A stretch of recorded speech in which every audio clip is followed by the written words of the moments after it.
Ladies and gents, welcome back to War Thunder. Today we've got something very special to me and special to many of you as well. The A-18C Hornet finally making its way into the game. Well, it's in the dev server for now and you already know the drill. I'm just gonna repeat it to you. Nothing here is final. Things can and probably will change, and if history has taught us anything, it's that Gaijin is more than capable of throwing in a surprise before release. But for now, let's take this thing out for a spin. We're locked in, two 120s away, tracking amazingly.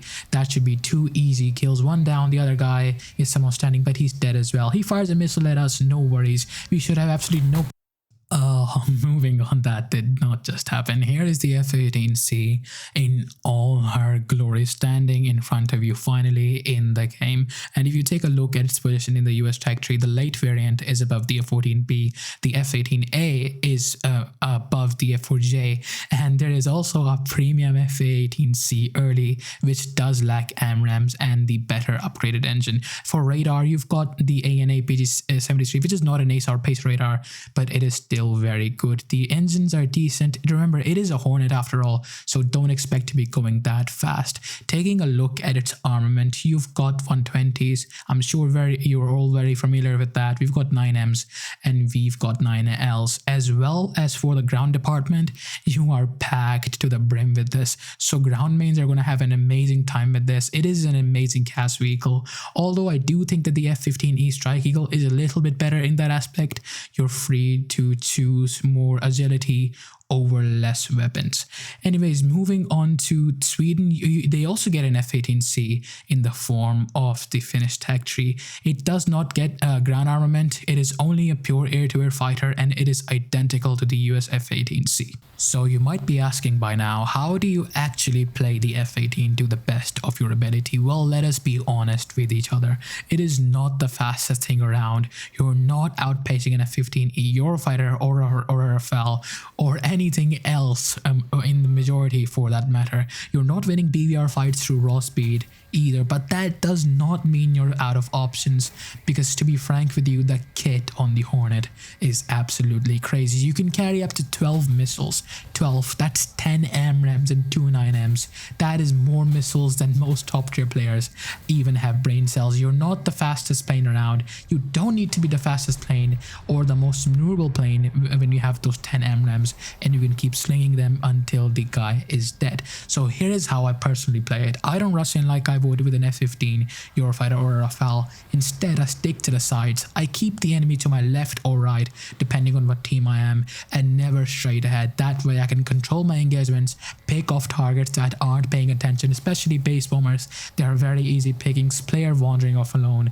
they are done. With this many missiles, I can afford to take multiple shots without worrying that they're ever gonna run out. Now let's talk about the radar, and I'll be honest, it is a little subpar. It does work, yes, but the scan speed is just sluggish and it can get quite frustrating. If you've flown the Rafale or Su-34 or anything else for that matter with a PACE or ASAR radar, you will notice how much better they are at TWS scanning, and that can mean life and death in a BVR match. The Hornet radar, it is just not as snappy. It still does the job, but just don't expect it to be top tier material like the Rafale or the Su-34. Situational awareness though is very solid. The Hornet comes with an amazing RWR. I believe it is a copy paste from the F-15E's RWR. I could be wrong, but it helps you keep track of threats around you.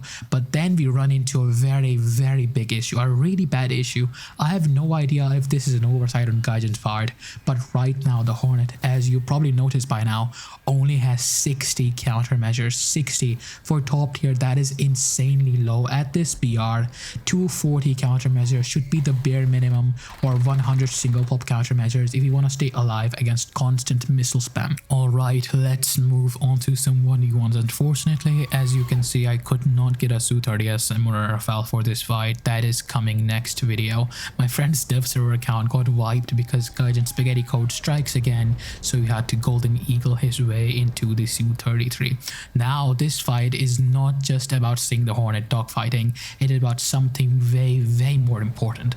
Gaijin in this update has just added a AO limiter keybind, and when you turn it off, you can pull some insanely disgusting AOA angles. You can see it in action right now. Me and my friend are just casually ignoring the concept of lift, and this keybind is an absolute game changer for planes like the Su-27, Su-33, and especially the new Su-30 SM.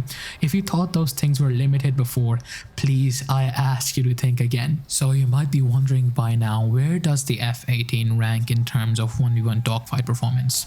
It is too early to say for sure. You can make up your own mind, but what I can personally tell you is that it's very rock solid. That low speed handling that everybody always used to hype up from DCS, it's very real. You can just hang in the air like some kind of oversized drone and still get your guns or missiles on target. By that regard, it is one of the best, if not the best, low speed fighters that have ever flown in War Thunder, hands down. That being said, its dogfight potential is going to absolutely explode when it gets the AIM-9X. You can see the 9M just does not cut it. Right now, it's extremely good. But as I said, in a high of boresight fight, those 9Ms just don't cut it against stuff like the R-73 or even the Python 3 and maybe even the PL-8B that we're getting this pass. The Hornet can point its nose wherever it wants, but that does not mean that your missile will follow. Once the AIM-9X drops, I can see that happening by the end of this year. The Hornet is going to be 10 times more lethal. At that point, you're looking at a jet that can pull insane amounts of AOS, still recover, and then snap a 90-degree shot with the 9X. That is when it's really gonna be a problem. Anyways, that is the end of this video. If you enjoyed, please drop a like and maybe even subscribe. We're pushing for 500 subs by the end of August, and every bit will help.